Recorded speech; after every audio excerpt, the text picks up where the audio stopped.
Good afternoon, everyone, and welcome to today's webinar, Generating National Estimates of Crime Using NIBRS Data, Understanding the Transition, hosted by the Bureau of Justice Statistics. At this time, it's my pleasure to introduce Alex Picaro, Director of the Bureau of Justice Statistics, for some welcoming remarks and to introduce our presenters. Thank you, Daryl. Good afternoon, everybody.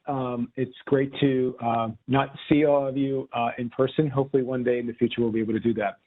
But it's my pleasure to be here this afternoon. My name is Alex Picaro. I am the Director of the Bureau of Justice Statistics and honored to have been appointed by President Biden to serve in this role. I've been a large fan of BJS since I was a grad student at the University of Maryland and have used the data a number of times, and I'm so appreciative of the hard work that the team has put forward here with respect to working hand in hand with the FBI and RTI on the penultimate release of the crime data, but also the estimation process. I think, as everybody knows, when the FBI UCR program was created in 1929, the charge was to provide timely data to the public and to police departments to make better decisions about dealing with the prevention of crime and criminals. I actually read that today from the actual book, which I bought on Amazon. That's not a plug, that's a reality. And I think that we've been going that route for a long period of time, but for the past several years, we have transitioned to NIBRS, and we're moving really quickly, especially in the last few years, in the direction of providing a more expansive set of data that captures the various incidents that occur in a particular crime, but also generates the kind of information that is important for academics, for researchers, for policymakers, for practitioners, and most importantly, local police departments. And having worked with many PDs in the course of my academic career, they need data to guide their decision-making, just like all of us need data to do what we need to do in different kinds of ways and different kinds of reasons. And so I think what we're going to do today is I always like to have a lot of time and room for questioning, and I can speak less because if you ever give an academic a microphone, they'll never stop talking, but I've learned my lesson to be very brief in my duties. It's a pleasure today to host this event, but also to have the BJS team here. And I will have two of my great teammates here, Erica Smith, who has been leading the effort on the NIBRS transition for BJS. She's the chief of the Law Enforcement Incident-Based and Statistics Unit at BJS, as well as Deputy Director of Statistical Operations, Kevin Scott, who will moderate the Q&A session. So without further ado, I will turn it over to Erica, and then she'll go over a presentation on her part, and then Ed will discuss his part from the FBI. At least that's the running order I received, but we live in a real world where things happen. So hopefully we are in that process. Yeah, actually, it'll be flip-flopped, Alex. So I'm going to let Ed go first, and he's going to kind of essentially set the stage for the work before discussion of the estimation project. So Ed, if you want to go ahead and talk, give the update on the transition to NIBRS and the estimation work, that would be great. Thank you, Erica, and thank you, Alex. Appreciate BJS hosting today, and thank you to the participants who are joining us. So for the years, the FBI's UCR program has provided annual snapshots of crime in the nation. In 2015, a recommendation was made by FBI law enforcement partners to retire the summary reporting system, or what you know as SRS, for the National Incident-Based Reporting System. In December of 2015, the CJS Advisory Policy Board endorsed the transition with a deadline of January 1st, 2021, and the FBI Director approved in February 2016. The FBI messaged to law enforcement agencies it would transition to the more comprehensive NIBRS-only collection. This year, users will notice a difference in the data because it was exclusively collected via NIBRS in 2021. Next slide. Thank you. So despite the 11,794 law enforcement agencies that submitted NIBRS data, participation for 2021 remained below a statistically acceptable level to be nationally representative. The data about crime in the nation being released on October 5th are comprised of 4 parts and is being referred to as 2021 Crime in the Nation. These 4 parts, the first is Crime in the United States 2021, NIBRS 2021, NIBRS Estimates 2021, and lastly, the transition to NIBRS, a comparison of 2020 and 2021 NIBRS estimates. All 4 of these data sets will be discussed in more detail in the following slides. Next slide. So what is included in Crime in the United States 2021? You're going to get agency level data for cities, universities, colleges, metropolitan and non-metropolitan counties, state, tribal, federal, and other agencies. Murder, robbery, and aggravated assault by state with types of weapons used, and lastly, arrest by state. Next slide. Included in NIBRS 2021, you'll receive agency level data for cities, universities, and colleges. Again, metropolitan and non-metropolitan counties, state, tribal, federal, and other agencies. And that data is presented for 51 offense types, including the 8 available through Crime in the United States. You'll also receive data about victims, offenders, and persons arrested by age, sex, and race for all the offenses, in addition to relationship of victims to offenders, crimes against persons, property, and society by location and time of day, weapon use and force involved in 8 offense categories, circumstance for 3 offense types, offense categories by state, completed and attempted offenses, clearances, and lastly, offenders suspected use of drugs, narcotics, and alcohol. Next slide.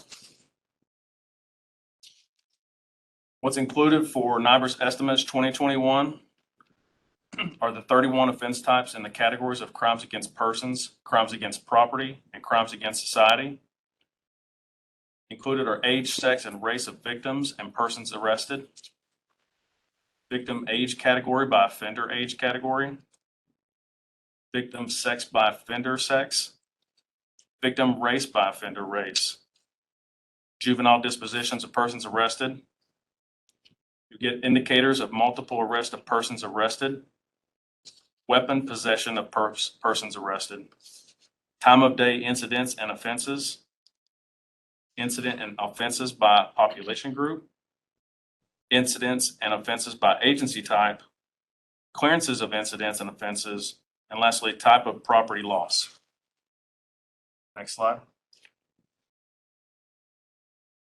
Oh, one go back. Previous slide, please.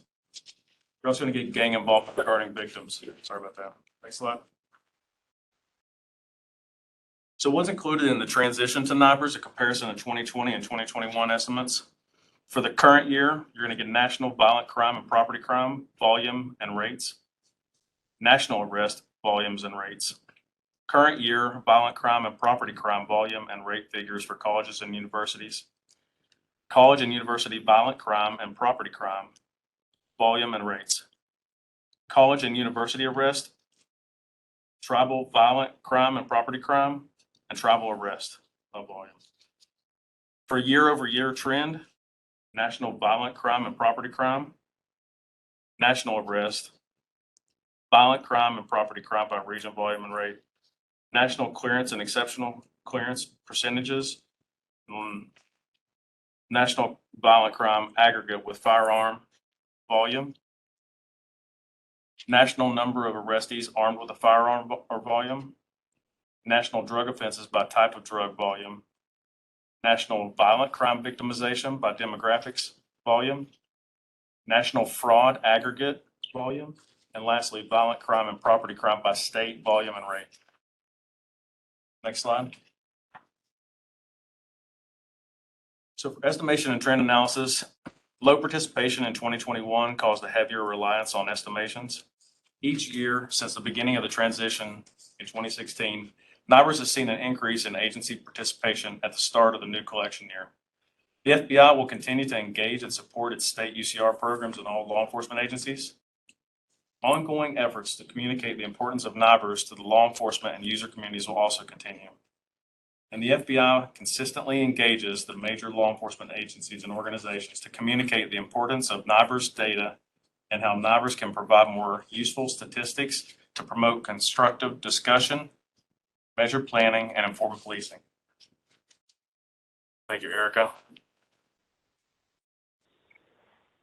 Yeah, thank you so much for providing the background information on what users can expect to see from the new set of publications this year based on the NIBRS data. I would like to speak a little bit about the process that both the Bureau of Justice Statistics and the FBI CJIS division use to develop the methods for estimating crime in the U.S. My name is Erica Smith. I'm a unit chief with BJS, overseeing the Law Enforcement Incident-Based Statistics Unit. I have been part of the broader collaboration between BJS and the FBI almost since it began back in late 2012, early 2013. So I'm going to give a little bit of a background on the work that we have done to support agencies in making the transition, but then spend the majority of the time talking a bit at a high level about the estimation processes and how we went about establishing those since that project began several years ago. So a number of you are probably familiar with the project, the National Crime Statistics Exchange, or NCSX as we had referred to it. This was an effort between BJS and the FBI to transition a sample of law enforcement agencies to NIBRS reporting. Our original goal had been to take the existing NIBRS data that was reported by about 30% of agencies at the time and add a specific sample of law enforcement agencies to those reporting agencies, and then we would be able to use those data to generate national estimates of crime. So that was our initial goal when we started this process. It led to a pretty large-scale partnership between the two federal agencies and allowed us to provide out funding, technical assistance, training, and a host of other resources to law enforcement agencies and to state uniform crime reporting programs over the years. We've invested approximately $120 million in funding since 2015, and that has supported not just state uniform crime reporting programs in becoming NIBRS certified, but also supported upwards of around 90 local law enforcement agencies. And the funding to those 90 agencies has supported far more than that number of 90. There have been a number of different agency consortia where 10 agencies transition through one particular grant. So we've been able to leverage those types of established connections between law enforcement agencies in order to support their efforts to transition to NIBRS even more broadly. In early 2018, we kicked off the NIBRS estimation project. This was devised as the next step in sort of the ultimate culmination of the NCSX efforts to develop the methods and procedures that would be needed to generate national, regional, and state level crime estimates. And this is a large-scale and full partnership with the FBI, and we have been working on this together every step of the way.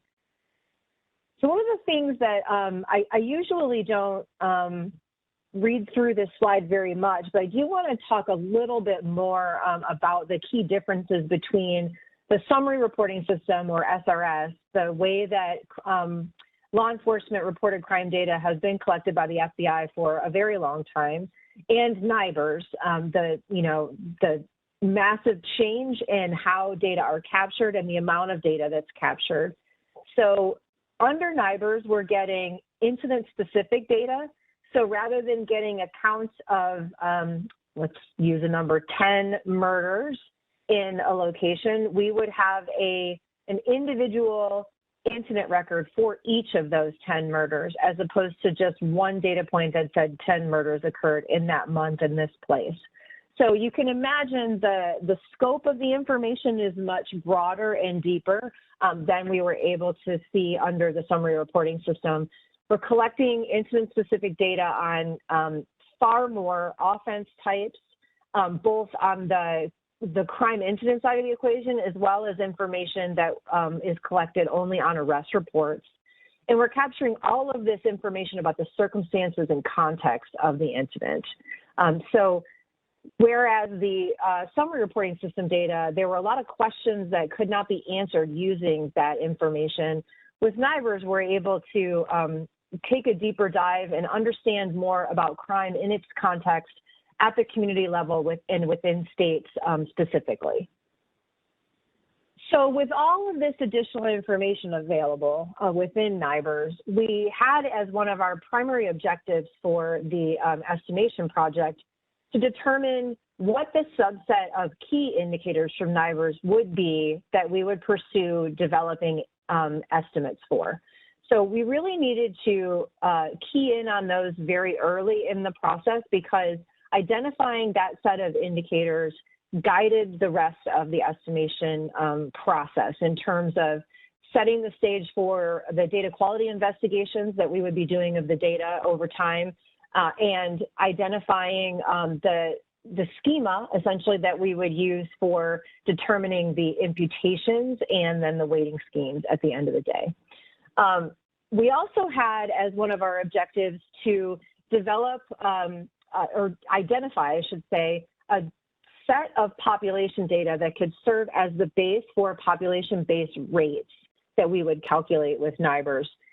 That the population data needed to be something that could be split by key demographic characteristics such as age, race, and sex, which the previous source of data, of population data, I should say, could not.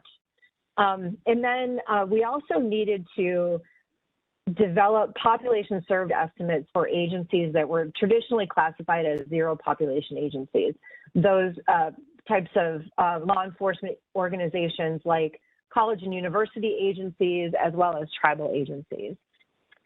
So in terms of the key indicators for estimation, again, as I mentioned, these were really critical because they prioritized a lot of the rest of the tasks that we would be undertaking for the estimation project. The specific set of key indicators we identified with a great deal of stakeholder input. So this first started with, of course, our own subject matter expertise within the FBI and BJS, but then we also relied upon some of the input that we received through through groups, I should say, that had already been established for somewhat similar purposes. First was the Crime Indicators Working Group, which BJS had established, and I think the last meeting had been in the late 2010s.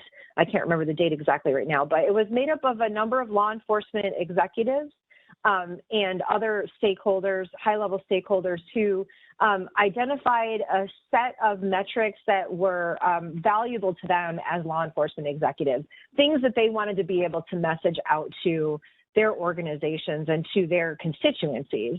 So we started with that list, and then we also took input from the panel on modernizing crime statistics from the National Academies of Science. There was a lot of valuable information in the work that group put together as well, and we were able to draw upon that for the initial set of key indicators.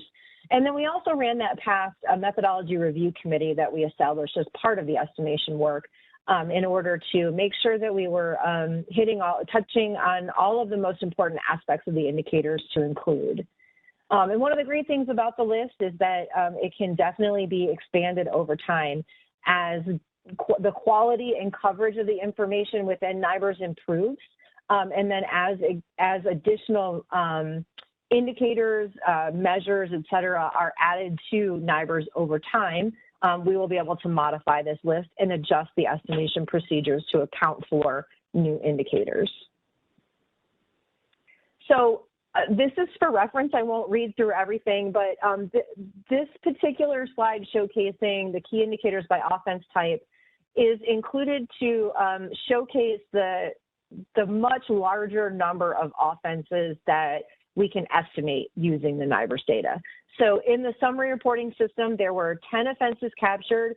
7 of them were estimated. You can see that it's a much larger number here that cuts across both, for all 3, I should say, areas: crimes against persons, so your more traditional violent crimes, crimes against property, and then crimes against society. And then we also have a number of other additional indicators that really capitalize on the rich detail at the incident level that is provided within NIBRS. So we're able to look at things like the characteristics of individuals, the age, sex, and race of victims, alleged offenders, and persons who are arrested. We're also able to see if the arrestee was armed at the time, what the relationship or multiple relationships were between victims and offenders. And then in terms of specific characteristics of the incident, we're able to look at incidents that occurred by place, both cities and counties, as well as states and the nation. We're able to look at things like property loss and bias motivation connected with the details of an incident that we did not have before. And then we're also able to see if a weapon was involved, and if there was any type of clearance for the incident, like, whether that's through arrest or through some other exceptional means. So I want us to switch gears for a second and talk a little bit about coverage and the number of agencies reporting to NIBRS and the percentage of the population covered. So in 2016, the baseline that I'm starting with is 2016 because this is when the FBI announced the formal transition to NIBRS and set the target date of January 1st, 2021 as the transition timeframe. So when we look at what reporting looked like for NIBRS in 2016, this was sort of the lay of the land across the United States. The lighter colored states that you see here are those with lower coverage in terms of the number of agents, the percentage, I should say, of agencies reporting by state. And you can see there's a lot of light blue in this map. And then when we look at 2021, you see that there's a lot more dark blue in this map, thankfully. We were pretty successful in getting a lot of agencies to transition. You know, we still have some pockets where, you know, some states don't have quite the coverage that we may have wanted, but we are seeing still positive movement in terms of the number of agencies that are continuing to work toward transitioning within each of these states. And on the population coverage side, I would actually say it's an even more positive picture than what we see with the agencies reporting. In 2016, again, a lot of light colored states here, not a lot of population coverage across a pretty large percentage of the states themselves. And then in 2021, that map is much darker. You're seeing a lot more population coverage, and this is due in part to a pretty good rate of success at getting agencies that represent larger cities to make the transition. So of the approximately 85, the number wobbles from year to year a little bit, of cities that have a population of 250,000 or more, we now have 62 of those agencies that reported data as of mid-June, I think it was June 2022. So we've seen a lot of growth in those larger population centers making the transition. And that's looking specifically at agencies that represent cities of that size. So that does not include some of those county-based law enforcement agencies that we know report to NIBRS as well, places like Montgomery County, Maryland, Fairfax County, Virginia, and other similar type of places throughout the country. So why does coverage matter? You know, I think this has been the question that everyone has been asking relative to the NIBRS transition. How can we be sure that these estimates are sound if you don't have all of the agencies reporting? And that is due to the fact that when you have a lower coverage rate, the uncertainty in the estimate tends to be greater. Not always, but it tends to be, right? So we needed to come up with a way to understand the amount of uncertainty in each of the estimates that we were producing through this process. And we did that by determining, calculating, I should say, a confidence interval around each of the estimates.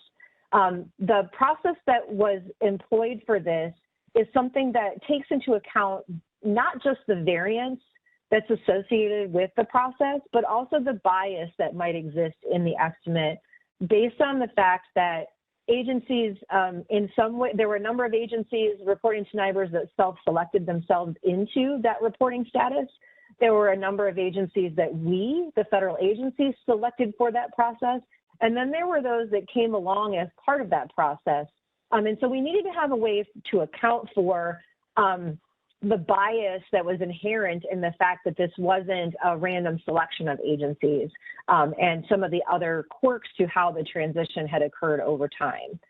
And one of the critical points that we need to make as folks are looking at how the data come out for 2021 and are seeing the estimates is that, they're going to look very different from the summary-based UCR estimates that everyone's used to seeing. So those were based on reporting percentages that were really pretty high, right? Anywhere between 95 to 98, sometimes a little lower, sometimes a little higher percent of agencies reporting their summary statistics to the FBI, reporting crime data, I should say, to the FBI.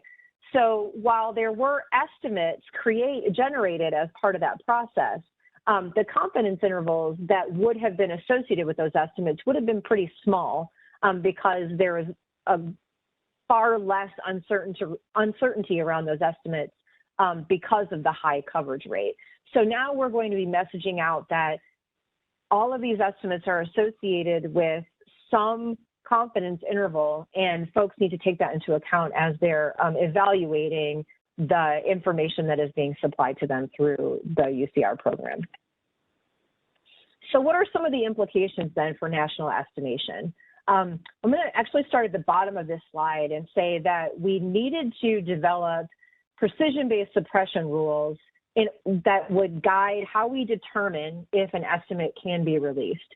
So those suppression rules were really centered around determining how precise is the estimate, what are some of the other metrics that would make it either more or less reliable based on the way the data array for that particular estimate. And then we put those in place so that we had a clear set of rules, so to speak, to follow when evaluating whether an estimate could be published or whether it should be suppressed. So all of that said, we know that there are some geographic areas and agency subgroups that are still not at the coverage rates that we would like them to be. So they're going to have a little bit of lower coverage, and estimates in some of those subgroups will be suppressed due to low precision. I am happy to say that it's far fewer than I think anyone would have anticipated. We were quite happy to see how well the estimation process worked and how good, I guess, the estimates were at the end of the day once we started looking across the full array of different estimates that we generated. This also meant that separate weights were required to generate regional estimates. So rather than having the traditional method where you would create a state level estimate and that would roll up to the region and then roll up to the nation, we did have to generate separate weights at the regional level because coverage isn't even across each of the 4 major regions of the country. And all of this is expected to improve over the next few years as agencies continue to adopt NIBRS.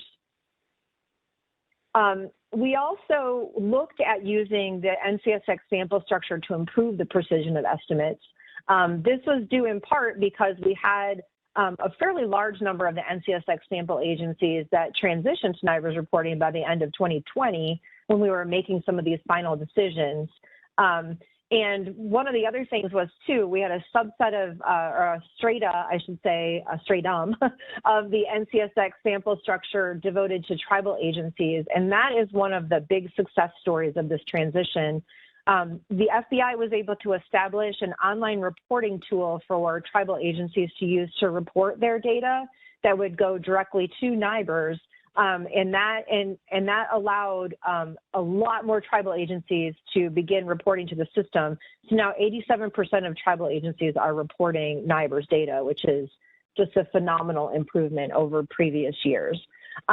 Ultimately, we did not have to fully rely on the NCSX sample. I think I mentioned that a little bit earlier in order to establish the estimation procedures, but it did give us a structure within which to evaluate the precision of the estimates that we were producing. And in terms of implications for state level estimation, we do see the progress in the adoption of NIBRS varying from state to state. As you had seen in the maps that I presented a few minutes ago. And there are a few that have much lower coverage rates than others. All that said, though, we do have 33 states that have an 80% or greater population coverage rate and only 2 states that have less than a 15% coverage rate. And we are seeing significant growth in a couple of our most populous states, California and Florida being the 2 that have the lowest population coverage. And then New Jersey has had a lot of movement over the last year as well. And we expect to see significant gains in terms of the data provided in 2022 from agencies in those states. And in general, the higher coverage rates are going to be better for state-level estimation procedures. We've done work to assess which states had sufficient coverage in 2021 to produce state-level estimates. And I'm very happy to say that we are able to generate state-level estimates of violent crime and property crime for more than 80% of states in the country. And we also took the time within that process, so that 80% number is based upon the final process that was used that included an assessment of whether a state level estimate could be generated even if the largest agencies in the state were not reporting, and determining if tribal law enforcement agencies were going to be critical to that state level estimate for those states that have a higher representation of a tribal population within their boundaries.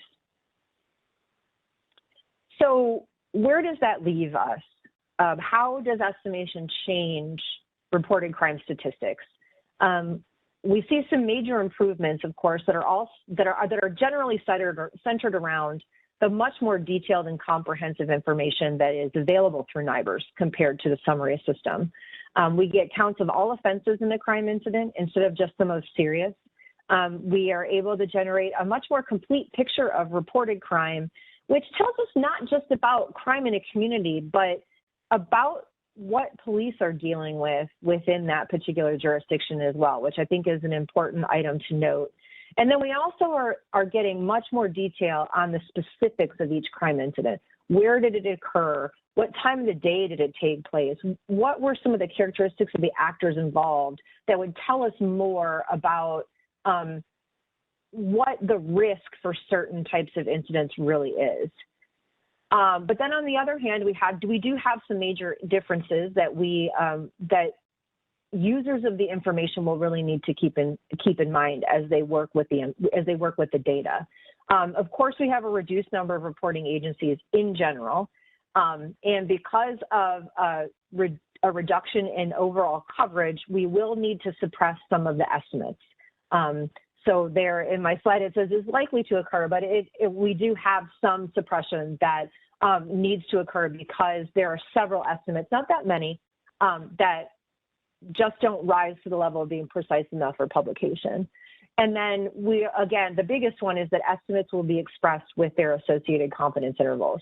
So when you see a point estimate for, say, 2020 and a point estimate for 2021, you may actually be able to do some math to see a difference between those two numbers, but those confidence intervals around each of the estimates may overlap, and that means that there's not a statistically significant difference between those two numbers. And that's something that we really need to message out and get folks to understand out in the community a little bit more broadly. So with that, I think I'm turning it back over to, Kevin Scott, who is the BJS Deputy Director for Statistical Operations. He is going to MC our Q&A session with you all. So Kevin, I turn it over to you. Thank you, Erica. All right, as noted on the slide in front of you, please type your questions into the Q&A part of the WebEx presentation and make sure that you select all panelists so that we can make sure that it gets to the right person. And as you do that, we'll start with a few questions. And again, feel free to include your own questions. Right, first, and I'll try to, when I get the questions in, I'll try to get an initial referral to either the FBI or to BJS, but I want to encourage all of the panelists to kind of weigh in as they decide is appropriate. So starting with maybe the FBI, a lot of the narrative around kind of the transition to NIBRS has been that some of the largest law enforcement agencies have not yet done that transition to NIBRS. How do you encourage greater participation so we can see the whole picture for the United States? So Kevin, I will try to take that question. I think that it's important to note that participation in NIBRS has always been and remains voluntary. The FBI and BJS do continue to work diligently with law enforcement agencies to bring them on as full participants in NIBRS. And as those participation rates increase, we can ensure that the data available through NIBRS are robust and paint a much more vivid picture of crime in the United States than we were seeing under the previous system. Okay. And how reliable do we feel that the data are if they aren't complete from every state? So Erica, looking at your coverage maps, and as you acknowledged, there are some states where we don't have the reporting that we need. How reliable do we think that the data are overall, and what are some of the strengths and weaknesses of this approach? So I would say that the value of the additional information available in NIBRS is going to be immediately clear and is only going to showcase its value more and more over time as more agencies come online. It is true that the submitted data may not be complete for each state, but we have, through the statistical procedures that we've put in place for the estimation project, we've implemented robust methods that account for missing information, which does make it possible to ascertain some of those trends and extrapolate information from participating jurisdictions when data are unavailable from others. The FBI and BJS have a very long history of and experience with collecting and compiling crime statistics. So the analysis that uses NIBRS data to generate estimates of violent and property crime for both 2020 and 2021 are able to provide a confident comparison of crime trends across the nation. Okay, so let's talk a little bit about the data release.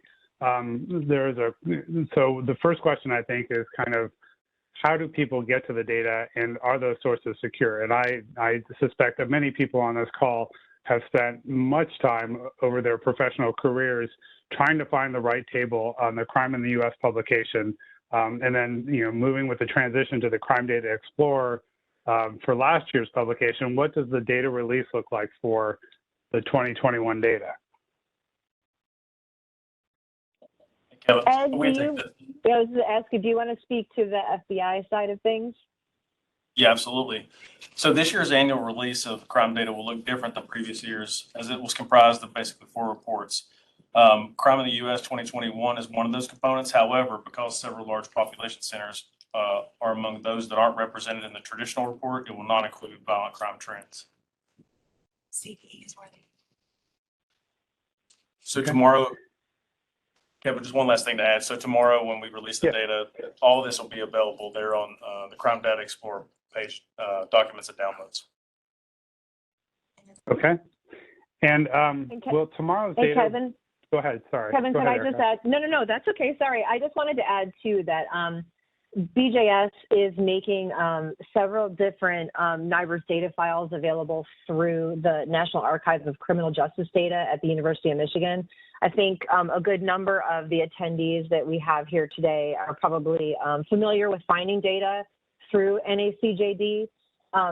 So we'll be releasing, I should say, a number of those data files, including NIBRS extract files for the years 2017 through 2020, with 2021 hopefully to follow in 2 to 3 weeks from now, is our hope. 2 to 3 weeks after the data release, I should say.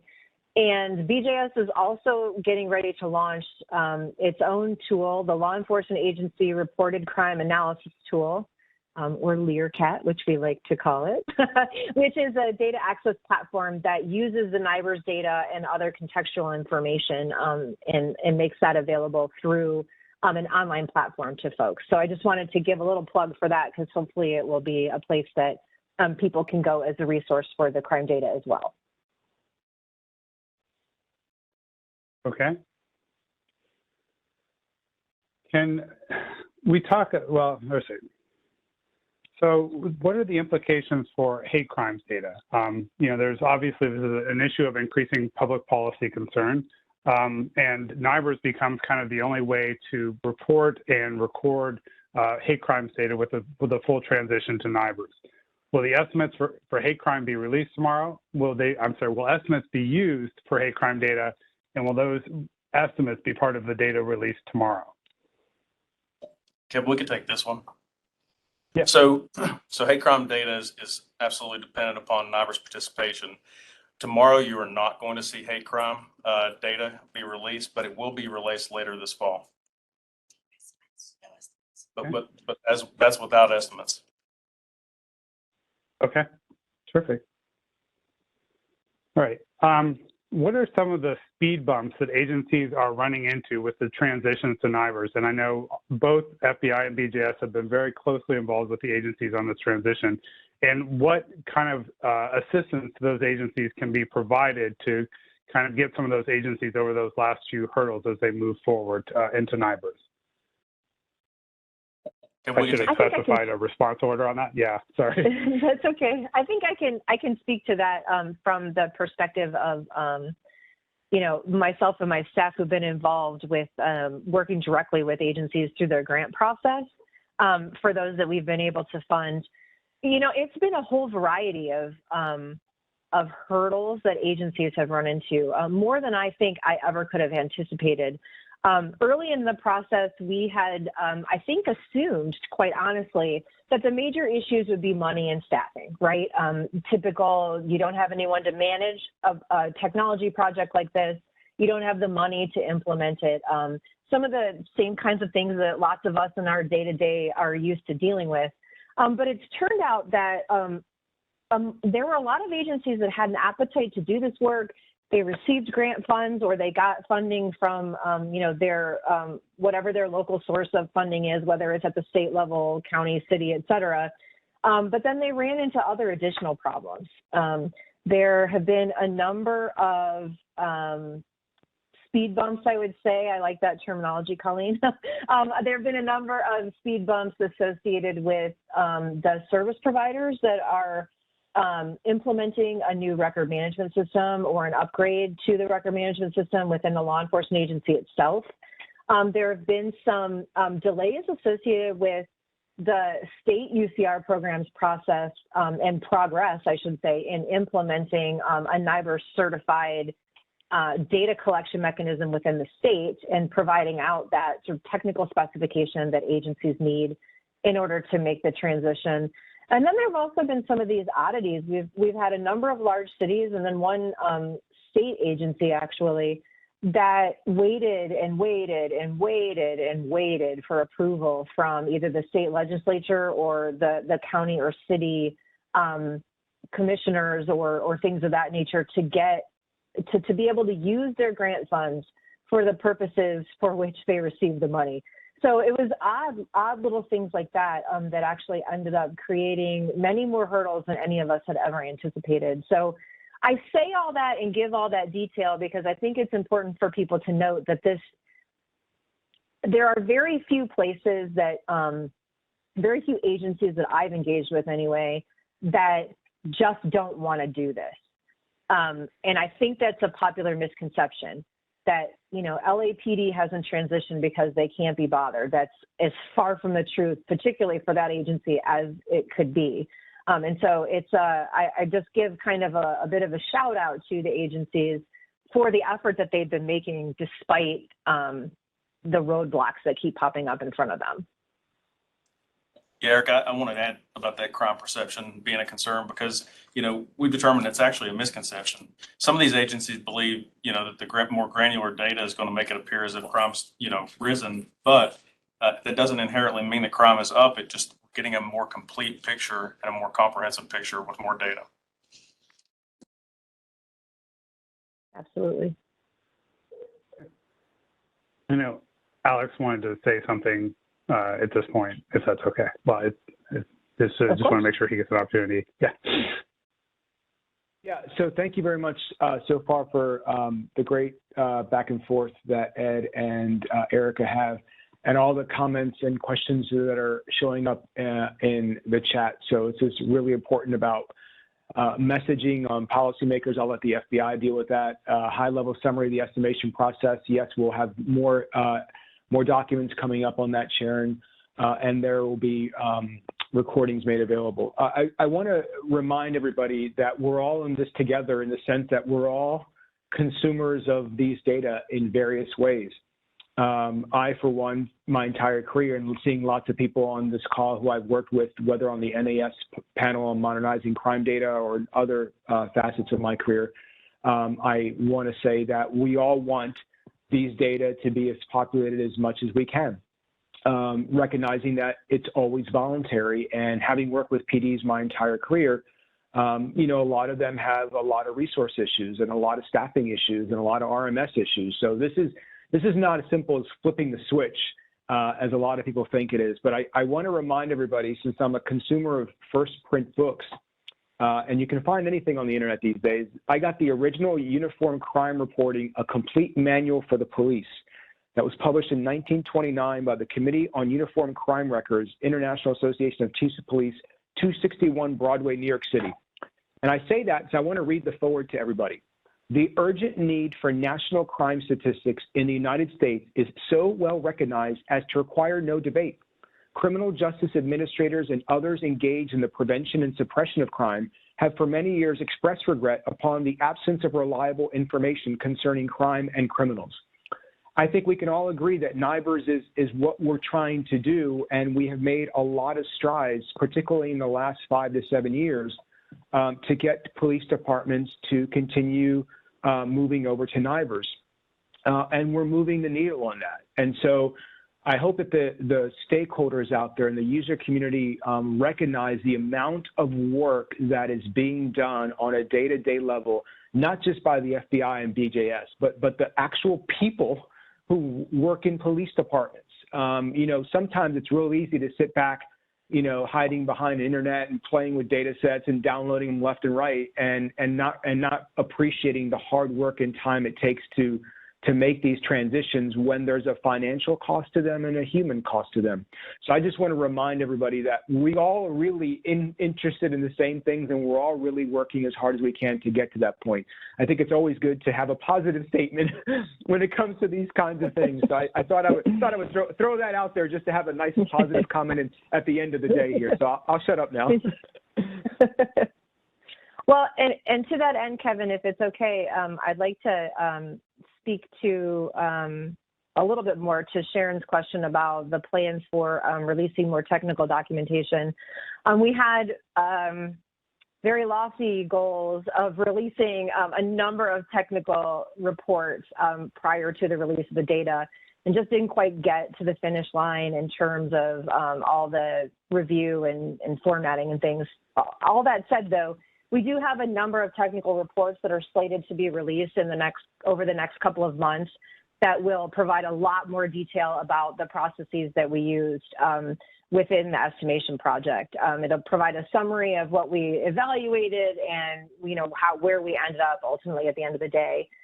And in addition to those more detailed technical reports that BJS will publish, when the FBI releases the data, they will be putting out a series of primers that give kind of a much higher level summary of a number of those processes. So you'll see information about, you know, the suppression rules that I mentioned earlier, you know, some additional information about the data quality evaluations and how we adjusted the coverage adjustments that were conducted as part of the process too. So you'll see a smattering of that detail when the data are released, and then we'll have more technical documentation later. And we would love for researchers to take a look at what we did and provide their input on it, because at the end of the day, if you've got ideas that can help us strengthen this process, we definitely want to know about them. We have staff internally at BJS. I want to give a shout out to Joe Conklin, who's who's our senior statistical advisor. He is always looking for new or different methods that could improve the precision of the estimates that we generate through this process. So we're always looking for that. Right. And the other thing is that I think that, complete clarity on the technical documentation is a lot easier after the data have been released. Trying to explain in detail the technical, steps that were taken while not, before the data can be released probably would have confused people. So I think that to some point it makes sense to kind of do some of that after the fact, but we also understand that we want people to do more than just take it on faith, that we were serious about the efforts that the FBI and BGS jointly undertook to get to the point that we're, that we're headed to. All right, one more question out of the Q&A. And I think this is a question that kind of bedevils both sides of us, especially those of us who aren't accustomed to messaging to policymakers. But the question is, how do we do that? How do we message to policymakers and to the other stakeholders who may not be experts on crime statistics why there are going to be some states and there are going to be some estimates that are just not going to be available for 2021? Can we go first on that one if you'd like? Yeah. So, ever since 2016, there's been a great deal, of assistance that's been offered. I think you're going to find that both FBI and BJS have been very active with many of the organizations that we work with on a day-to-day basis. We've been at conferences. We've offered no-cost training. We continue to provide all of our participants, hands-on, I guess, data integration support training and technical assistance. But I think it's important, going forward, that we continue to have the same messaging. I think we've got several conferences, throughout the rest of this year and then obviously into next, but the message is consistent. We need more participation, and anything that we can do to help get that done, we're standing by to do so. Erica or Alex, do you want to take that one at all? I would underscore what Ed just said about, part of the message needs to be about how even in those states that have decent coverage, we have gaps in reporting across agencies and so we still need to be looking to provide resources and support, whatever that looks like, to those agencies. But it's even more critically important in those states with lower coverage rates. So one of the messages I think that we could look to put out there is the states for which we were not able to generate estimates in 2021, they are those that we really need to focus local, state, and federal resources on. And I don't just mean money, but I mean trying to understand, what it is that those agencies can use and what some of their impediments are to making the transition. That it's not just as Alex alluded to, it's not just a negative story that they didn't make it for 2021. It's that there was some type of roadblock that got in the way, whatever that may have been, and that rather than looking at it from the negative perspective, let's go out and say, how can we continue to support these agencies to get their data into the system, because it's critically important for all of the rest of us that this happen, not just for that agency and that community. All right. So kind of looking out over the next several years for this project, the kind of question is, how long do we think, or at what point do we think that we can stop doing estimation to kind of account for missing agencies and missing data? Is there a point at which the coverage is good enough that we think that at some point you can kind of turn off the estimation machine and say that these are no longer estimates, or is that kind of going to be a feature for the foreseeable future? I would jump in here first real quickly and then and ask the FBI if they have any follow-up too. But I would say I don't envision a day when we won't need estimates at all. And I say that because under the summary reporting system, estimates were produced as well to account for gaps in reporting. So you had some agencies that didn't report 1 year. You also had agencies that only reported a partial year of data. Estimates were generated, estimates and weights were used to account for that coverage issue in the summary reporting system as well. So there will be a point in time where we get to a coverage rate with NIBRS where it may just, quote unquote, just be those types of issues that we're dealing with, and but we're also still going to have a need to conduct the quality assessments of the data to determine if we need to do item level imputation to account for any gaps in the specific incident data that were reported as well. So I think that's my long way of saying I don't really foresee a reason why we would not want to estimate. So it isn't really that, you know, we're standing the system up as a stopgap. It's that we are engaging with the information in a different way to make it as useful to the public and to policymakers and other stakeholders as possible, and that process really shouldn't ever be sunset, so to speak, even as coverage increases over time. This is Alex Picaro. I would also like to underscore that. I mean, I think, you know, we all of us as people, independent of our jobs in this area, we work on estimates all of our time, you know, every day of our lives. You know, when we think about, you know, I've said this before, when we're watching election news coverage and 2% of the counties are in, we're kind of like, okay, let's wait some more, and 30%, okay, let's wait some more. And the same thing with Gallup polls, you know, plus or minus this, or, you know, when you buy a car and the miles per gallon in the city says 25 and the miles per gallon in the highway says 30, you're never going to get exactly that number. It's going to be a range. So I actually like the idea of bounds, and I like the idea of confidence intervals. And maybe it's just the Michael Maltz who's been hounding this in me since I was a kid in grad school. But I think it's good for people to have a sense of there is a little bit of uncertainty around every estimate that we deal with. And I think that that's okay because it's actually being more transparent with people about where the true value lies. So I actually would hope that we continue down this road for a period of time.